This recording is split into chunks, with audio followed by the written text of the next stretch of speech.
ఆ Titanic ship ఒక మంచు కొండని ఢీకొని ముక్కముక్కలు అయిపోయింది. ముక్కముక్కలు అయిపోయిన తర్వాత కొన్ని సంవత్సరాలు అయిపోయిన తర్వాత కొంతమంది శాస్త్రవేత్తలు, కొంతమంది పెద్దవాళ్ళు అసలు ఇంత బలమైనటువంటి నావ ఎందుకని ముక్కలైపోయింది, ఎందుకని ఇది ఈ విధంగా పగిలిపోయింది, దీన్ని నిర్మించినటువంటి వ్యక్తి చాలా కాన్ఫిడెంట్గా చెప్పాడు కదా అప్పట్లో, దీన్ని ఎవ్వడం ముంచలేడు అన్నాడు. మరి చిన్న మంచు కొండను ఢీకొంటేనే ఇది ముక్కలు అయిపోయి ఎన్ని వందల మంది చచ్చిపోయారు, కారణాలేంటి అని వాళ్ళు పరిశోధనలు ప్రారంభిస్తే వాళ్ళు వెల్లడించినటువంటి విషయం ఏంటంటే, టైటానిక్ ఆ షిప్కి ఒక ప్రక్క వేసినటువంటి పెయింటింగ్ అనేది మంచిది కాదంట. వేసిన పెయింటింగ్ మంచిది కాదు, వాడిన మెటీరియల్ మంచిదే, చేసిన వర్క్ అంతా పర్ఫెక్ట్గా చేశారు, మొత్తం చుట్టూరు మంచి పెయింటింగ్ వేశారు. ఒక్క ప్రక్కే వాడు కాస్త నిర్లక్ష్యం చేశాడేమో వేసేటప్పుడు. ఆ పెయింటింగ్ సరిగ్గా వేయకపోవడంతో అది మంచు కొండకు తగలగానే అది మంచు కొండను తట్టుకునేటువంటి పరిస్థితుల్లో లేక ఆ పక్క భాగం కూలిపోతే మొత్తం పడవంతా కుప్పకూలిపోయింది, చాలామంది చచ్చిపోయారు. దాన్ని టైటానిక్ సినిమా కూడా తీసి చూపించారు. అయితే నేను ఈ మాట ఎందుకు చెప్తున్నానంటే, ఒక్క చిన్న పొరపాటే కొన్ని వందల మంది ప్రాణాలు కలిసిపోయినాయి గాల్లో. ఒక్క చిన్న పొరపాటే పెద్ద నావ మునిగిపోయింది. ఒక్క చిన్న విషయంలో నిర్లక్ష్యం ఆ పెద్ద నావ మునిగిపోయే పరిస్థితికి కారణమైంది. పడవ వాడటానికి అద్భుతమైన మెటీరియల్ ఉపయోగించారు, పడవను నిర్మించడానికి అద్భుతమైనటువంటి పరిస్థితులు కల్పించారు, కానీ ఒక్క ప్రక్క వేయాల్సినటువంటి పెయింటింగ్ విషయంలో వాళ్ళు నిర్లక్ష్యం వహించారు. మీకు జాగ్రత్తగానండి, ఈరోజు ఇప్పుడు దేవుడు కోరుకునేటువంటి మార్గం ఎలా ఉందనుకుందాం. దేవుడు కోరుకునేటువంటి మార్గం ఎలా ఉంది. అయితే నేను ఈరోజు ఈ క్షణం దేవుని మార్గం ఎలా ఉంటే జస్ట్ నేను ఇలా టర్న్ అయ్యాను, అర్థమైందా? దేవుని మార్గం ఎలా ఉంది, దేవుడు కోరుకున్న మార్గం ఎలా ఉంది, దేవుడు నా నుంచి ఆశించింది ఎలా ఉంది, కానీ నేను జస్ట్ ఇలా టర్న్ అయ్యాను అంతే. పూర్తిగా తిరిగానా, వెనక్కి తిరిగిపోయానా? తిరగలేదు కదా, జస్ట్ టర్న్ అయ్యాను. ఇది దేవుని మార్గం, జస్ట్ టర్న్ అయ్యాను. ఇదే విధంగా నడుచుకుంటూ వెళ్ళిపోతే ఇలా నడిస్తే ఆ గుమ్మం దగ్గరికి వెళ్తా, జస్ట్ టర్న్ అయ్యా, పూర్తిగా తిరగలేదు, జస్ట్ టర్న్ అయ్యి నడుచుకుంటూ వెళ్తా ఆ మూలకి వెళ్ళిపోయా. ఇక్కడ ఉన్నటువంటి గ్యాప్ ఏదైతే ఉందో కొంచెమే, అక్కడికి వెళ్ళినప్పటికి ఏమైంది, అది చాలా దూరం ఏర్పడిపోయింది కదా. ఈ ఉదాహరణతో ఈరోజు వాక్యాన్ని చెప్పాలనుకుంటున్నాను. ఇదే ఉదాహరణ, దీన్ని బేస్ చేసుకుని నా యొక్క వాక్యం అంతా ముందుకెళ్తుంది. కాబట్టి ఈరోజు దేవుని సన్నిధిలో మనము తీసుకునేటువంటి చిన్న చిన్న విషయాల్లో కాంప్రమైజ్ అయిపోతే, చిన్న విషయాల్లో రాజీ పడిపోతే, ఆ చిన్న విషయం ఇక్కడ కొద్దిగానే ఉంటుంది, అది నువ్వు అదే విధంగా వెళ్ళిపోతే దేవునికి నీకు చాలా ఎడబాటు వచ్చేస్తుంది. నువ్వు రోజు ప్రార్థన చేసుకోవాలి, అది చిన్న విషయమే. ప్రార్థన చేయటం మానేసావు, అది కూడా చిన్న విషయమే. ప్రార్థన చేయటం మానేగా మున్నార్కంగా తయారవుతావు, దేవునికి దూరం అయిపోతావు. చాలా స్ట్రైట్గా చెప్తున్నాను. అయితే బైబిల్లోంచి ముగ్గురు వ్యక్తుల్లో నుంచి 3 ఉదాహరణలు చెప్తాను. ఈ 3 ఉదాహరణలు కూడా మన సంఘానికి వర్తిస్తాయి, మనందరికీ వర్తిస్తాయి, ఇప్పుడున్నటువంటి ఆధునిక ప్రపంచానికి వర్తిస్తాయి. సో అందుకనే ఈ 3 ఉదాహరణలు తీసుకోవడానికి నేను ఇష్టపడ్డాను. మొదటిది దావీదు. ఈయన గురించి ఒక చిన్న విషయం చెప్పి నేను ఒక వచనాన్ని చదివి వినిపించి అందులోంచి నేర్చుకునే పాఠం ఏంటో మనం చూస్తాం. రైట్? అందరూ వింటున్నారా? మీరు వింటే మీరు కనీసం బైబిల్ చూడకపోయినా వాక్యాన్ని అంతటిని కూడా హృదయంలో పెట్టుకుని వెళ్ళిపోవచ్చు ఇంటికి. అది నా తాపత్రయం, అలాగే బోధిస్తున్నాను నేను. మీరు కనీసం బైబిల్ ఓపెన్ చేసి చూడకపోయినా ఈరోజు ఏం చెప్పారా అంటే మీ బుర్రలో ఉండేలాగా చెప్తున్నాను నేను. ఈయన ఒకరోజు చక్కగా మేడ గది మీద తిరుగుతూ ఉన్నాడు. జాగ్రత్తగా మీకు తెలిసిందే, మీకు బాగా తెలిసిందే, కానీ చెప్తున్నా వినండి. మేడ గది మీద తిరుగుతున్నాడు. వేరే అతని యొక్క భార్య స్నానం చేస్తుంటే ఆయన ఇష్టపడ్డాడు, తీసుకుని రమ్మన్నాడు, వ్యభిచారం చేశాడు. అయిపోయిన తర్వాత ఆమె కొన్ని నెలలు పోయిన తర్వాత దావీదు గారు నేను ప్రెగ్నెంట్ అంది. అవునా, మీ ఆయనతో నువ్వు ఉండటానికి ప్రయత్నం చేయంటే వాళ్ళ ఆయన పేరు ఊరియా. ఆయన నేను మా ఆవిడ దగ్గరికి వెళ్ళండి, యుద్ధం చేస్తున్నారు మన దేశమంతా, నేను కూడా యుద్ధం చేస్తాను అన్నాడు. ఇక ఏం చేయాలో తెలియక ఈ దావీదు ఏం చేశాడంటే యోవాబు అనేటువంటి ఒక సైనికాధికారిని పిలిచి, అరే నువ్వు మన బెత్సిబా వాళ్ళ యొక్క భర్త ఉన్నాడు కదా ఊరియా, వాడిని ఏం చేస్తావంటే మన యొక్క యుద్ధ సైనికుల్లో ముందు పెట్టి వాడు చచ్చిపోయేలాగా చెయ్యి అన్నాడు. అప్పుడు ఈ యోవాబు ఏం చేశాడంటే ఊరియాని ముందు పెట్టాడు. ఫ్రంట్ లైన్లో శత్రువులు లేపేశారు, చచ్చిపోయాడు ఊరియా. చచ్చిపోయిన వెంటనే దావీదు అద్భుతంగా బెత్షెబాని పెళ్లి చేసేసుకున్నాడు. ఇది జరిగిన విషయం. అయితే ఇందులో దావీదు తీసుకున్నటువంటి చిన్న టర్నింగ్, ఇప్పుడు నేను చెప్పాను కదా ఇది దేవునికి ఇష్టమైన మార్గం. చిన్న టర్నింగ్, చిన్న విషయంలో రాజీ, చిన్న విషయంలో కాంప్రమైజ్, చిన్న విషయంలో ఓకే చెప్పటం, అది దావీదు చేయటం బట్టి ఎంత దూరం నడుచుకుంటూ వెళ్ళిపోయాడు ఇప్పుడు చెప్తాను జాగ్రత్తగానండి. దావీదు మేడ మీద తిరుగుతూ ఉన్నాడు. వేరే వాని యొక్క భార్యను ఆయన ఆశించకూడదని ఆయనకు తెలుసు, ఎందుకంటే ప్రతిదినము ధర్మశాస్త్రాన్ని ధ్యానం చేసేవాడు. అయితే అలాంటి వ్యక్తి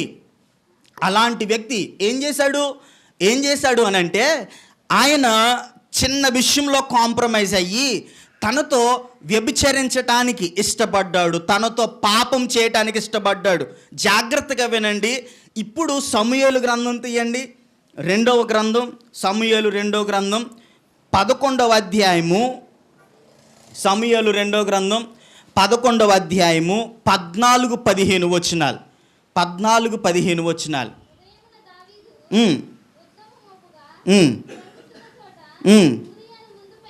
ఊరియాను ముందు పెట్టి అతడు కొట్టబడి హతమగునట్లు నీవు అతని యొద్దకు వెళ్ళి యొద్ద నుండి వెళ్ళిపోమని యోవాబునకు ఉత్తరము రాయించి పంపించాడు. చాలు చెప్పాను కదా, యోవాబు అనేటువంటి ఒక సైనికాధికారిని ఆయన పురికొల్పి ఊరియాని హతం చేసే పరిస్థితి దాకా తీసుకెళ్ళాడు. జాగ్రత్తగానండి ఈ మాట. ఇప్పుడు ఈ మాట నేను చెప్పుతుంటే మీ గుండెల్లో ఒక విధమైనటువంటి గిలి కలగాలి ఖచ్చితంగా. ఏంటి అని అంటే, చూచిన చూపుకి లొంగిపోయాడు దావీదు. చూచిన చూపుని తను కంట్రోల్ చేసుకోలేక చిన్న పొరపాటు, ఒక్కసారి ఆయన పాపం చేసేద్దాం అనుకున్నాడు. ఆ ఒక్కసారి చేసిన పాపం అది ఎంత దూరం తీసుకెళ్ళిపోయిందంటే ఒక మనిషిని హత్య చేసేదాకా తీసుకెళ్ళింది. ఎక్కడి వరకు తీసుకెళ్ళింది? ఒక మనిషిని హత్య చేసేదాకా తీసుకెళ్ళింది. ఈ మాట జాగ్రత్తగా గుర్తుపెట్టుకోండి. ఈరోజు మీరు చేసేటువంటి చిన్న చిన్న ఆలోచనలు, చిన్న చిన్న పొరపాట్లు, చిన్నవే, అవి పెద్ద పాపంగా కూడా కనబడవు. ఇది పర్వాలేదులే, చిన్నదే కదా అని అనిపిస్తుంది. కానీ అది ఒకానొక రోజు నీకు ఎంత భయంకరమైనదై కూర్చుంటుందంటే, ఆ రోజు నేను చిన్న పొరపాటు, ఈరోజు నేను ఈ పర్యవసానాన్ని భరిస్తున్నాను అని అనిపిస్తుంది. ఇప్పుడు మీకు విషయం చెప్తాను. ప్రజెంట్ ఉన్నటువంటి జనరేషన్ అలాగే నడుస్తుంది. మొన్న ఈ మధ్యన ఒక ఆవిడ తన భర్తని తన ప్రియుడితో కలిసి లేపించేసింది, హనీమూన్కి అని తీసుకెళ్ళి చంపించేసింది కిరాయి రౌడీలను పెట్టి. ఈరోజు నేను వస్తున్నప్పుడు చూచాను, సమోసాలో విషం పెట్టి భర్తను చంపేసిందంట ఒక ఆవిడ. సమోసాలో విషం పెట్టి, డ్రమ్ములో కుక్కి భర్తను చంపేసింది ఒక ఆవిడ. జ్యూస్లో విషం కలిపి భర్తను చంపేసింది ఒక ఆవిడ. కుక్కర్లో ఉడికించి చంపేశాడు భార్యని ఒక భర్త. తను 10th క్లాస్ గెట్ టుగెదర్కి వెళ్ళినటువంటి ఒక ఆమెకి పెళ్ళైపోయింది. 10th క్లాస్ ఫ్రెండ్స్ అందరితో గెట్ టుగెదర్కి వెళ్ళి 10th క్లాస్లో పాత ప్రియుడు గుర్తొచ్చి ఇప్పుడున్నటువంటి పిల్లల్ని చంపేసింది. మీకు విషయం చెప్పన, చిన్న టర్నింగ్ చిన్న టర్నింగ్, జస్ట్ చిన్న టర్నింగ్ అది ఎక్కడి దాకా తీసుకెళ్తుందో తెలుసా? హత్యలు చేసే వరకు తీసుకెళ్తుంది. హత్యలు చేసే వరకు. కుటుంబంలో నీకున్నటువంటి భార్య పట్ల, నీకున్నటువంటి భర్త పట్ల, నీకున్నటువంటి తల్లిదండ్రుల పట్ల ఉండాల్సినటువంటి విలువలు కొంచెము తగ్గిన అవి చాలా దూరం తీసుకెళ్ళిపోతాయి, నిన్ను చాలా దూరం తీసుకెళ్ళిపోతాయి. దావీదు ఆ సమయంలో కంట్రోల్ చేసుకుంటే సరిపోను, దావీదు ఆ సమయంలో ఆపుకుంటే సరిపోను, దావీదు ఆ సమయంలో తనను తాను నిగ్రహించుకుంటే సరిపోను. కానీ ఏమవుతుందిలే, నేను రాజుని కదా, ఏమవుతుందిలే, నాకు అన్నీ సాగుతున్నాయి కదా, ఏమవుతుందిలే, నేను ఏదంటే అదే కదా శాసనం అని అనుకున్నాడు. అది ఎంత దూరం తీసుకెళ్ళిందంటే ఒక మనిషిని హత్య చేసే వరకు తీసుకెళ్ళింది, హత్య చేసే వరకు. ఈరోజు కుటుంబాల్లో చాలా పరిస్థితులు ఇలాగే ఉన్నాయి. చిన్న పొరపాటు అని అనుకుంటారు, కానీ అది ఎంతవరకు వెళ్ళిపోతున్నారంటే కుటుంబాలు చిన్న భిన్నమైపోతున్నాయి. కుటుంబాల్లో మనశ్శాంతి లేక ఎంత గందరగోళాన్ని పరిస్తున్నారో చాలామంది ఉన్నారు, అలాంటి వాళ్ళు చాలామంది ఉన్నారు. ఎందుకో తెలుసా? చిన్న టర్నింగ్,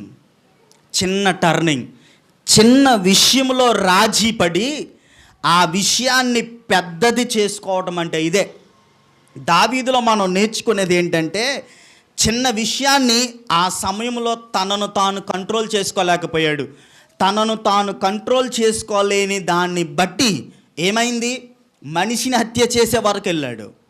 మనిషిని హత్య చేసే వరకు మొత్తం అందరిని మసిపూసి మారేడుకాయ చేసి, బెత్షెబా భర్త చచ్చిపోయాడు యుద్ధంలో, నేను దయాగుణం కలిగినటువంటి వ్యక్తిని, నేను మంచోణ్ణి, నేను ఒక రాజుగా బెత్షెబాకి ఏమన్నా ఇవ్వగలిగితే ఒకే ఒక్కటి, తను విధవరాలుగా ఉండటం, తను ఎవరు లేని దానిగా ఉండటం నాకు ఇష్టం లేదు, కాబట్టి నేను పెళ్లి చేసుకుంటాను అన్నాడు. అంతే సింపుల్గా.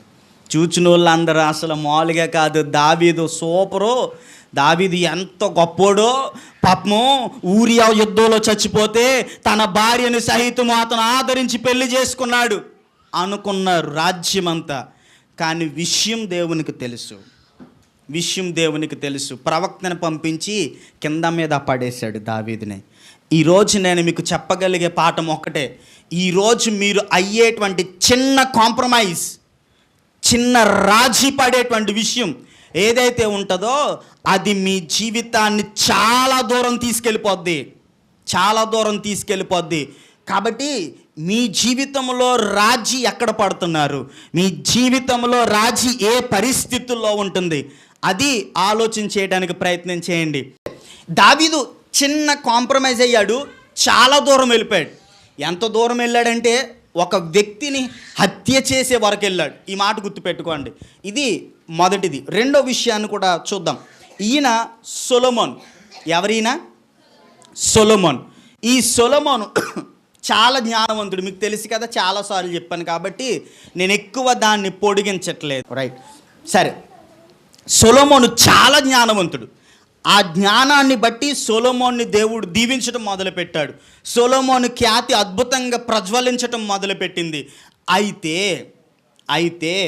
ఆయన అన్య స్త్రీలను పెళ్లి చేసుకున్నాడు. ఏం చేసుకున్నాడు? అన్య స్త్రీలను పెళ్లి చేసుకున్నాడు. ఒకసారి మీ బైబిల్స్ తీస్తే రాజుల మొదటి గ్రంథం తీయండి అమ్మా, తీస్తే బాగుంటుంది. రాజులు మొదటి గ్రంథం 11వ అధ్యాయము. రాజులు మొదటి గ్రంథం 11వ అధ్యాయము. రైట్, తీసారా? 3-4 వచనాలు చదువుతాం సరిపోద్ది. అతనికి 700 మంది రాజకుమార్తెలైన భార్యలను కలరు. అతని హృదయమును త్రిప్పివేసిరి. సొలొమోను వృద్ధుడైనప్పుడు అతని భార్యలు అతని హృదయమును ఇతర దేవతల తట్టు త్రిప్పగా. చాలు, 2:1-2 వచనాలు చదివితే అన్య స్త్రీలను పెళ్లి చేసుకున్నాడని క్లియర్గా రాసుంది. అన్య స్త్రీలను పెళ్లి చేసుకోవటం బట్టి సొలొమోను ఆయన జీవితం ఎక్కడి వరకు వెళ్ళిందంటే వేరే దేవతలను కొలిచే పరిస్థితికి వెళ్ళిపోయాడు. మీరు జాగ్రత్తగానండి, నా మాట అర్థమవుతుందా? నేను చెప్పేది అర్థమవుతుంది కదా? ఏమి దాపరికాలు ఏమి లేవు కదా? క్లియర్గానే ఉంది కదమ్మా? స్ట్రైట్గానే చెప్తున్నాను కదా? బాగానే చెప్తున్నాను కదా? రైట్. సొలొమోను జ్ఞానాన్ని దేవుడిచ్చాడు, ఐశ్వర్యాన్ని దేవుడిచ్చాడు. అయితే సొలొమోను, మీరు ఈ మాట చూడండి, 11వ అధ్యాయం చదివారు కదా, మొదటి వచనంలో ఒక కండిషన్ ఉంటుంది. ఏమని ఉంటుందంటే, జనులు మీ హృదయములను తమ దేవతల తట్టు త్రిప్పుతురు గనుక వారితో సహవాసము చేయకూడదు. మోషే కూడా రాసినటువంటి ఆ ధర్మశాస్త్ర గ్రంథంలో ఈ మాట రాస్తాడు. ఈ యొక్క ఇశ్రాయేలీలు ప్రజల్ని, దేవుని ప్రజల్ని పరిపాలించేటువంటి రాజులు ఎవరైనా సరే అనేక స్త్రీలతో కానీ, మన యొక్క పడికట్లలో లేనటువంటి స్త్రీలతో కానీ సాంగత్యం చేయడానికి వీల్లేదు అని చెప్పితే, సొలొమోను అనేక మంది భార్యలను కలిగి ఉన్నాడు, అనేక మంది ఉపపత్నులను కలిగి ఉన్నాడు. అందులో అన్య స్త్రీలను వివాహం చేసుకున్నాడు ఆయన. ఆ వివాహం చేసుకున్న కారణాన్ని బట్టి ఆయన ఎక్కడ దాకా వెళ్ళిపోయాడు? వేరే దేవతల్ని కొలిచే స్థాయికి వెళ్ళిపోయాడు, వేరే దేవతల వైపు తిరిగిపోయాడు. మీకు జాగ్రత్తగా ఈ మాటనండి, సొలొమోను దేవుని మందిరాన్ని కట్టాడు. దేవునికి సొలొమోన్ అంటే ఇష్టం, చెప్పాను నేను ఆల్రెడీ మీకు ఆ విషయం. సొలొమోన్ని దేవుడు ప్రియునిగా ఎంచాడు. అలాంటి సొలొమోను చిన్న కాంప్రమైజ్ ఇలా వెళ్ళాల్సిన సొలొమోను జస్ట్ టర్న్ అయ్యాడంతే. ఎక్కడి దాకా వెళ్ళిపోయాడంటే అన్య దేవతలను కొలిచేదాకా వెళ్ళిపోయాడు. మందిరాన్ని కట్టిన సొలొమోను, దేవునికి ఇష్టుడైన సొలొమోను, దేవుని సన్నిధిలో ప్రార్థన చేసి ఒక విధంగా గొప్ప జ్ఞానాన్ని సంపాదించుకున్న సొలొమోను చాలా దూరం వెళ్ళిపోయాడు. ఇప్పుడు ఈ మాట వినండి, నా మాట జాగ్రత్తగానండి. ఇప్పుడున్నటువంటి యూత్ అనేటువంటి మాట ఏంటో చెప్పనా? వాళ్ళు ఎవరైనా పర్వాలేదని మేము ప్రార్థనతో మార్చేసుకుంటాం అంటారు. ఏమంటారు చెప్పండి? వాళ్ళు ఎవరైనా పర్వాలేదనియా, వాళ్ళు ఎలా ఉన్నా పర్లేదనియా, వాళ్ళు ఏ పరిస్థితులు ఉన్నా పర్లేదనియా, వాళ్ళు ఎంత తాగుబోతులైనా పర్లేదు, వాళ్ళు ఎలాంటి వాళ్ళు అయినా పర్లేదు, మేము ప్రార్థనతో మార్చేసుకుంటామంటారు. నేను ఒక్క ప్రశ్న అడగనా? మీరు ప్రార్థన చేస్తారా? మీరు ప్రార్థన చేసుకుంటారా? మిమ్మల్ని కాదమ్మా, నేను యూత్ని అడుగుతున్నా. మీరే సరిగ్గా ప్రార్థన చేసుకోరు, మీరే సరిగ్గా వాక్యాన్ని ధ్యానం చేయరు, మీరే సరిగ్గా దేవుని సన్నిధిలో గడపరు. కానీ వీళ్ళ ప్రార్థనతో, వీళ్ళ వాక్యంతో, వీళ్ళ భక్తితో వచ్చే వాళ్ళని మార్చేస్తారంట. దాన్నే సింగనాథం కబుర్లు అంటారు. తప్పు. మీకు ఒక భాగం చూపిస్తానే, మీకు బాగా అసలు నాటుకుపోద్ది అనమాట. కొరింథీయులకు రాసిన మొదటి పత్రిక తీయండి అమ్మా. కొరింథీయులకు రాసిన మొదటి పత్రిక తీయండి. మీరు మంచోళ్ళు, స్పీడ్గా తీసేస్తారు. 15వ అధ్యాయం 33వ వచనం. కొరింథీయులకు రాసిన మొదటి పత్రిక 15వ అధ్యాయం 33వ వచనం. దుష్ట సాంగత్యము మంచి నడవడిని చెరుపును. సొలొమోన్ ఏం జరిపింది? దుష్ట సాంగత్యమే. సొలొమోన్ మంచోడా కాదా? చాలా మంచోడు. దేవుని కోసం మందిరాన్ని కట్టినోడు. దేవుని సన్నిధానంలో నీకేం కావాలో ఇస్తానంటే, ప్రభా నీవిచ్చిన రాజ్యాన్ని పరిపాలించడానికి జ్ఞానం కావాలి నాకు, అంత మంచోడు. ఎప్పుడైతే సాంగత్యం బాగోలేదో, ఎప్పుడైతే తను ఎంచుకునేటువంటి మనుష్యులు బాగోలేదో, తను జీవితం అల్లకల్లోలం అయిపోయింది. తన జీవితం అతను ఎరగలేనట్టు పరిస్థితికి వెళ్ళిపోయింది. సో ఈ మధ్యాహ్న కాలశంలో మీకు చెప్పేది ఒకటే, మీరు క్రైస్తవులైతే, మీరు దేవుని మందిరంలో భక్తిగా సాగేవారైతే, మీకు సరి అయిన జోడి లేకుండా గనక మీరు నిర్ణయం తీసుకుంటే చాలా ఇబ్బంది పడతారు. ఇంకో మాట చూపిస్తాను. కొరింథీయులకు రాసిన 2వ పత్రిక, ఒక 2-3 పేపర్లు తిప్పితే వచ్చేస్తుంది. కొరింథీయులకు రాసిన 2వ పత్రిక 6వ అధ్యాయం 14, 15, 16 వచనాలు. మీరు అవిశ్వాసులతో జోడుగా ఉండకుడి, నీతికి దుర్నీతితో ఏమి సాంగత్యము, వెలుగునకు చీకటితో ఏమి పొత్తు, క్రీస్తునకు బెలీయులతో ఏమి సంబంధము, అవిశ్వాసితో విశ్వాసికి పాలెక్కడివి. అర్థమైందా? మీరు చెప్పులు కొనుక్కుంటారు కదా, మీకు అర్థమయ్యే భాషలో చెప్పులు కొనుక్కుంటారా? ఒక కాలుకి ఒక చెప్పు, ఇంకో కాలుకి ఇంకో చెప్పు కొనుక్కుంటారా? ఎవరన్నా కొనుక్కోరు కదా, పొరపాటును కూడా కొనుక్కోరు కదా. 2 కాళ్ళకి ఒకటే చెప్పు ఉండాలి, 2 కాళ్ళకి ఒకటే జోడు ఉండాలి. అప్పుడే అది చూడటానికి అందంగా కనబడుతుంది. ఒక కాలుకి ఒక చెప్పు, ఇంకో కాలుకి ఇంకో చెప్పు వేసుకున్నానికి ఎలా ఉంటుంది? అదన్నమాట. మన సరి అయినటువంటి జోడి ఏదైతే ఉందో అది మనం ఎంపిక చేసుకోవాలి. మనం విశ్వాసి అయితే అవిశ్వాసితో పొంతెక్కడ, పాలెక్కడ? మనం వెలుగు సంబంధం అయితే చీకటి సంబంధులతో మనకి సంబంధం ఏంటి? మనం దేవుణ్ణి ఆరాధించే వ్యక్తులమైతే మనము దేవుని ఆరాధికులు కాని వారితో మనకు సంబంధం ఏంటి? జాగ్రత్తగా గుర్తుపెట్టుకోండి, నేనేదో విభజించాలని మాట్లాడట్లేదు. మీ హృదయంలో ఉన్నటువంటి చిన్న పొరపాటు తీసివేయడానికి ప్రయత్నం చేస్తున్నాను. మీరు మీ భక్తితో మార్చేసుకుంటామనుకుంటే పొరపాటు. మీకు సరి అయినటువంటి జోడి, సరి అయినటువంటి సాంగత్యం, సరి అయినటువంటి వివరణ, సరి అయినటువంటి పరిస్థితి కల్పించుకోవాలి. జీవితంలో ఎక్కడి నుంచి అక్కడికి వెళ్ళిపోకుండా ఉంటాం. దేవునికి మహిమ కలుగును గాక. సొలొమోను చిన్న నిర్ణయం దేవతలను ఆరాధించే వరకు వెళ్ళిపోయాడు. 2 విషయాలు అయిపోయినాయి, 3 చెప్పి ముగించేస్తాను. రైట్. 3వ వ్యక్తి సౌలు. ఈయన గురించి చాలా క్లుప్తంగా చెప్పి ముగించేస్తాను. 1 దావీదు. ఇలా వెళ్ళాల్సిన ఆయన జస్ట్ టర్నింగ్ తీసుకున్నాడు, హత్య చేసే వరకు వెళ్ళిపోయాడు. సొలొమోన్ జస్ట్ టర్నింగ్ తీసుకున్నాడు, దేవతలను ఆరాధించేదాకా వెళ్ళిపోయాడు. ఇప్పుడు సౌలు గురించి చిన్న విషయం చెప్పేసి నేను ముగించేస్తాను. దావీదు చిన్న పిల్లోడు, అదే మినిమం చిన్న పిల్లోడు. అప్పుడు ఒక వ్యక్తి గొల్యాతు చాలా అద్భుతంగా కేకలేస్తున్నాడు, రే మీలో ఎవరైనా దమ్మున్న వాళ్ళు ఉంటే నాతో పోటీ పడండి రా అంటే సౌలు యుద్ధం చేయాలి, సౌలేమో ముసిగేసు కూర్చున్నాడు. అలాంటి పరిస్థితుల్లో సౌలు ఒక పరిస్థితిని విడుదల చేశాడు. ఏమన్నాడంటే, గొల్లియాతుని ఎవరైతే చంపుతారో, గొల్లియాతుని ఎవరైతే ఇక్కడి నుంచి పంపించేస్తారో వాళ్ళకి నా కూతుర్నిచ్చి పెళ్లి చేస్తాను అన్నాడు. అప్పుడు దావీదేమి సౌలు కూతురు కోసం ఆయన యుద్ధం చేయలేదు, కానీ ఆయన వెళ్ళి ఏమన్నాడంటే, అయ్యా నేను గొల్లియాతుతో యుద్ధం చేస్తాను, నేను గొల్లియాతు మీద విజయాన్ని సాధిస్తాను అని అన్నాడు.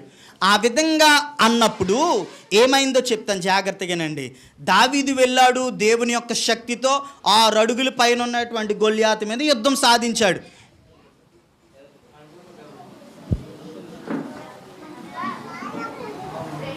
కూర్చోండి అమ్మా. రైట్. దావీదు గొల్లియాతు మీద యుద్ధం సాధించాడు. ఓకే, ఈ విషయం గుర్తుపెట్టుకోండి. దావీదు గొల్లియాతు మీద యుద్ధం సాధించిన తర్వాత ఇప్పుడు ఒక వచనాన్ని చదవండి. సమూయేలు మొదటి గ్రంథం 18వ అధ్యాయము 7-8 వచనాలు. ఆ స్త్రీలు గాన ప్రతిగానములు చేయుచు వాయించుచు సౌలు 1000 కొలదియు దావీదుకు 10,000 కొలదియు శత్రువునతం చేసిరనిరి.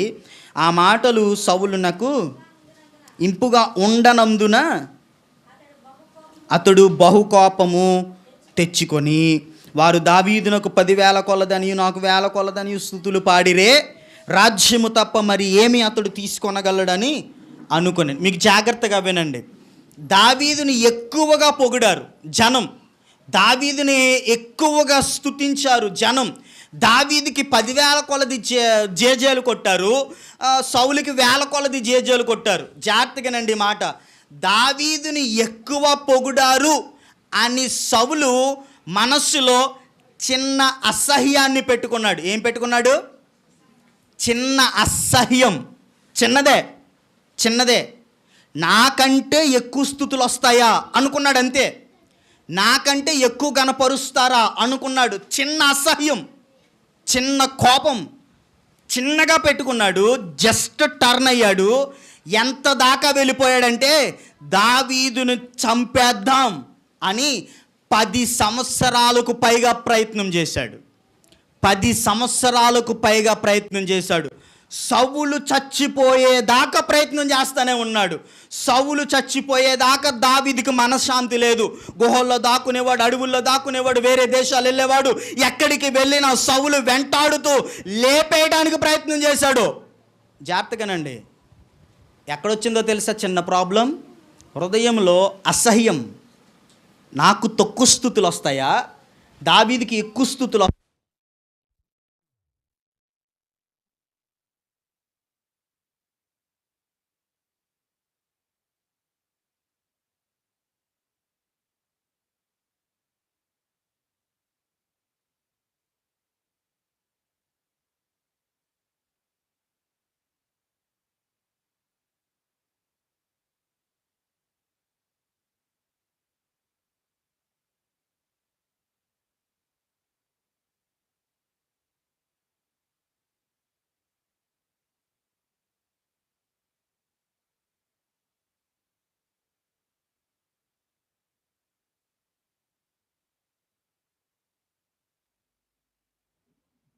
కుతంత్రాలు చచ్చిపోవు. నేను చాలా స్ట్రైట్గా చెప్తున్నాను. ఎంతవరకు వెళ్ళిపోతుందో తెలీదు. అసహ్యము అనేది పుట్టక మునిపే చాలా సందర్భాల్లో సంఘాలలో వచ్చినటువంటి బాధ ఏంటంటే, తోటి క్రైస్తవుడు అంటే ఇంకో క్రైస్తవుడికి పడదు, తోటి విశ్వాసి అంటే ఇంకో విశ్వాసికి పడదు, తోటి ప్రార్థనా పరుడు అంటే ఇంకో ప్రార్థనా పరుడికి పడదు, తోటి సేవకుడు అంటే ఇంకో సేవకుడికి పడదు. చిన్న అసహ్యం అది ఎక్కడ దాకా వెళ్తుంది అంటే జీవితాంతం ఏడిపించుకు తింటుంది. జీవితాంతం ఏడిపించుకు తింటుంది. కాబట్టి మధ్యాహ్నం సంగమా, దేవుని సన్నిధిలో నీకున్నటువంటి చిన్న మనస్తత్వాన్ని మార్చుకో. దానివల్ల వచ్చే పెద్ద పెద్ద పర్యవసానాలు తప్పించుకుంటావు. దానివల్ల వచ్చేటువంటి పెద్ద పెద్ద పర్యవసానాలు జాగ్రత్తగానండి. లోపల రేగినటువంటి అసహ్యాన్ని అణుచుకోలేకపోయాడు. లోపల రేగిన అసహ్యాన్ని అణుచుకోలేకపోయాడు. జీవితాంతం కుట్రతో బ్రతికాడు.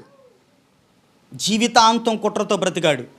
సంఘంలో ఎవ్వరి పట్ల ఎవ్వరికి అసహ్యము కానీ, అసూయ కానీ, కుళ్ళు కుతంత్రాలు, ఒక విధంగా స్వార్థాలు పెరగటానికి వీల్లేదు. ఒకవేళ ఆ విధంగా పెరిగితే నేను బైబిల్ పట్టుకుని చెప్పుతున్నా, సంఘము విభజించబడిపోయే పరిస్థితులు ఏర్పడతాయి. జాగ్రత్త. సంఘంలో ప్రతి ఒక్కరికి ఐక్యత ఉండాలి. సంఘంలో ప్రతి ఒక్కరికి ప్రేమ ఉండాలి. సంఘంలో ప్రతి ఒక్కరికి ఒక విధమైనటువంటి పోయేటువంటి గుణం కలిగి ఉండాలి. అది దేవుడు కోరుకున్నటువంటి లక్షణాలు. 3 విషయాలు చెప్పాను, ముగించేస్తున్నాను. 1, దావీదు చిన్న పొరపాటు హత్య చేసేదాకా వెళ్ళిపోయాడు. సొలొమోను చిన్న పొరపాటు వేరే దేవతల వైపు తిరిగిపోయాడు. మూడో వ్యక్తి ఎవరు? సౌలు. చిన్న పొరపాటు, అసహ్యం, అసూయ ఎక్కడ దాకా వెళ్ళిందంటే జీవితాంతం అదే పరిస్థితిలో బ్రతికాడు ఆయన. రక్త సంబంధమే అవ్వచ్చు, కానీ అసూయ అనేది మొదలైతే చాలా దూరం వెళ్ళిపోతాయి. కాబట్టి ఈ మధ్యాహ్నం చాలా చాలా క్లియర్గా చెప్తున్నాను. చిన్న విషయంలో రాజీ పడితే అది వెళ్ళే కొద్దీ చాలా దూరం తీసుకెళ్ళిపోతుంది. మీరందరూ రక్షణలోనికి వచ్చారు, మీరందరూ దేవుణ్ణి అంగీకరించారు. కాబట్టి నేను చెప్పగలిగే మాట ఒకటే, మీరు ప్రతి విషయాన్ని ప్రతి చిన్న విషయాన్ని ఆలోచన చేయండి. ఇది నేను చేయొచ్చా, నేను చేయకూడదా? ఇది నేను చూడొచ్చా, ఇది నేను చూడకూడదా? ఇది నేను తినొచ్చా, ఇది నేను తినకూడదా? ఇలా నేను జీవించొచ్చా, నేను జీవించకూడదా? ఇక్కడికి నేను వెళ్ళొచ్చా, నేను వెళ్ళకూడదా? ఈ విధమైన మనస్తత్వం నేను కలిగి ఉండొచ్చా, ఉండకూడదా అని ప్రతి దానికి క్వశ్చన్ మార్క్ వేసుకోండి. ఒకవేళ క్వశ్చన్ మార్క్ లేకుండా పర్వాలేదులే అని కనుక చేసుకుంటూ వెళ్ళిపోతే ఇక్కడ పర్వాలేదులే అనిపిస్తుంది, అక్కడికి వెళ్ళినప్పటికి చాలా దూరం అయిపోద్ది. కాబట్టి సంఘంలో ప్రతి ఒక్కరికి కూడా ఈ మాటలు గుర్తుపెట్టుకోండి. దేవుని పట్ల విధేయత ఉండాలి. దేవుని పట్ల మన యొక్క సంఘములో ప్రేమానుభావాలు ఉండాలి. తలలు వంచండి. చిన్న ప్రార్థన. మీ కుటుంబాల్లో, మీ వ్యక్తిగత జీవితాల్లో, మీరు చేస్తున్నటువంటి పనుల్లో, మీరు చూపిస్తున్నటువంటి కార్యకలాపాల్లో మీకున్నటువంటి పరిస్థితులేంటి? అది నేను అడగాలనుకున్నటువంటి ప్రశ్న. మీకున్నటువంటి పరిస్థితులు ఏంటి? మీరు మీ దేవుని పట్ల సరి అయిన సంబంధం కలిగి ఉన్నారా?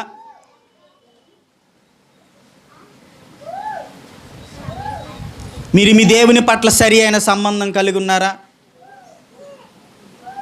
అమ్మ కోకిలా కాసేపు ఆగమ్మా. మీరు మీ దేవుని పట్ల సరైన సంబంధం కలిగి ఉన్నారా? స్ట్రైట్గా అడగాలనుకుంటున్నాను. మీకు ఇప్పుడు అది చిన్న పొరపాటులాగానే అనిపిస్తుందమ్మా, నేను ముందే చెప్తున్నాను. మీకు అది పొరపాటులాగా కూడా అనిపించదు.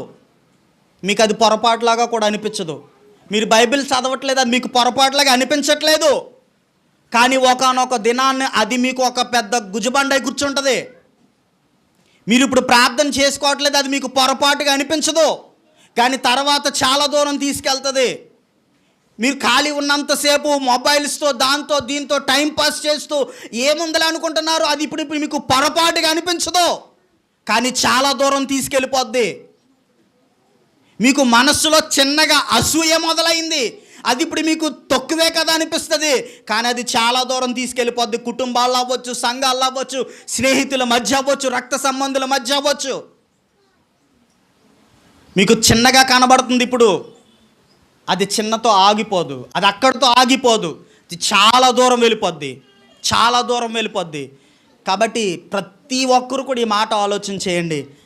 మీరు రక్షణలోనికి వచ్చారు, దేవుని అంగీకరించారు, దేవుని వాక్యం అంటే విధేయత చూపిస్తున్నారో నటిస్తున్నారో దేవునికి మాత్రమే తెలియాలి. ఈ మధ్యాహ్నం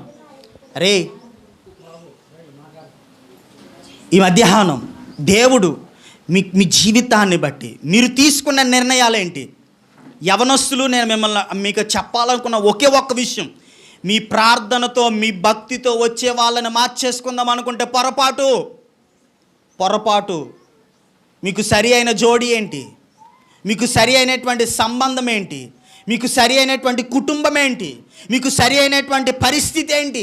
మీ చదువుకు తగ్గ, మీ యొక్క స్థాయికి తగ్గ, మీ భక్తికి తగ్గ, మీ జీవితానికి తగినటువంటి భార్యను భర్తను ఎంపిక చేసుకోవడం మంచిది.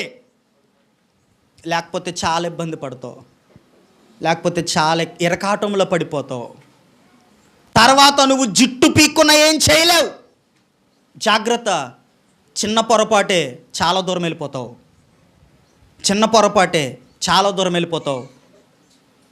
చాలామంది బాధపడే వాళ్ళు ఉన్నారు, ఆ రోజు నేను ఆ పరిస్థితి చేయకుండా ఉంటే బాగుండని. ఈరోజు దేవుడు నిన్ను ప్రేమించి ముందుగానే చెప్తున్నాడు, నువ్వు తర్వాత బాధపడటం దేవునికి ఇష్టం లేదు, నువ్వు తర్వాత ఏడవటం దేవునికి ఇష్టం లేదు, నువ్వు తర్వాత దేవుని సన్నిధిలో మోకరించి అయ్యా నా పరిస్థితి ఇలా ఎందుకయింది అని ఏడవలసిన పరిస్థితి లేకుండా దేవుడు ఈ మధ్యాహ్న కాల సమయంలో నీకు బోధిస్తున్నాడు. నీలో ఉన్నటువంటి చెడు ఆలోచనలు తీసివేయి, నీ కుటుంబాన్ని ప్రేమించు. దావీదులాగా హత్యలు చేసే వరకు వెళ్ళకు. సొలొమోనులాగా ఎక్కడెక్కడికో వెళ్ళిపోవద్దు, దేవుని పట్ల ఆధారపడు. సౌలులాగా చిన్న అసూయ మొదలైతే కుటుంబాలు, సంఘాలు, స్నేహితుల మధ్య, రక్త సంబంధుల మధ్య విభిన్నాలు వచ్చేస్తాయి. జాగ్రత్త. దేవుణ్ణి హెచ్చరిస్తున్నాడేమో, జాగ్రత్త, దేవుణ్ణి కోసం చెప్తున్నాడేమో. ఆలోచించే మా దేవ, మా ప్రభువా, నీ నామమునకు వందనాలు, స్తోత్రాలు. ఈ యొక్క మధ్యాహ్న కాల సమయంలో కొద్దిసేపు నీ యొక్క వాక్యాన్ని ధ్యానం చేయటానికి మీరు మాకు అనుగ్రహించినటువంటి కృపకై నీకు వందనాలు, నీకు స్తోత్రాలు. అవును ప్రభువా, దావీదు ఆ సమయంలో చిన్న పొరపాటుని కంట్రోల్ చేసుకోలేకపోయాడు, హత్యలు చేసే వరకు వెళ్ళాడు. సొలొమోను ప్రభువా తనను తాను నిగ్రహించుకోలేకపోయాడు, వేరే దేవతల వైపు తిరిగిపోయాడు. సౌలు లోపల రేగినటువంటి అసూయను అణుచుకోలేకపోయాడు. ప్రభువా జీవితాంతం మనశ్శాంతి లేకుండా బ్రతికాడు. ప్రభువా ఈ మధ్యాహ్న కాల సమయంలో మా కుటుంబాల్లో, మా సంఘంలో, మా జీవితాలలో ప్రభువా మేము ఎదుర్కొంటున్నటువంటి సమస్యలు ఇవే, మేము ఎదుర్కొంటున్నటువంటి పరిస్థితులు ఇవే. మాలో ఒకరికి మధ్య ఒకరికి సఖ్యత లేదు, మా కుటుంబాల్లో సఖ్యత లేదు, మా సంఘములో సఖ్యత లేదు, మా ఆలోచనలు బాలేదు, మా కుటుంబాల్లో ఉన్నటువంటి ఆ యొక్క సంబంధమైనటువంటి జీవితాలు బాలేదు. ఈ మధ్యాహ్న కాల సమయంలో ప్రభువా మా యవనస్తులతో మీరు మాట్లాడండి, మా కుటుంబములతో మీరు మాట్లాడండి, ప్రతి ఒక్కరిని మీరు దీవించి ఆశీర్వదించమని. ప్రభువా మా కుటుంబాల్లో, మా వ్యక్తిగత జీవితాల్లో ఉన్నటువంటి ప్రతి పొరపాటును సరి చేసుకుని నీకు ఇష్టమైనటువంటి పాత్రలుగా, నీకు ఇష్టమైనటువంటి యోగ్యమైనటువంటి స్థితిలో మేమందరము జీవించే కృప మాకు అనుగ్రహించమని యేసే నామములో ప్రార్థించి వేడుకొంచున్నాం తండ్రి. ఆమేన్. ఆమేన్. మీ అందరికీ నా వందనాలు. దేవుడు మిమ్మల్ని అందరిని కూడా దీవించి ఆశీర్వదించునుగాక.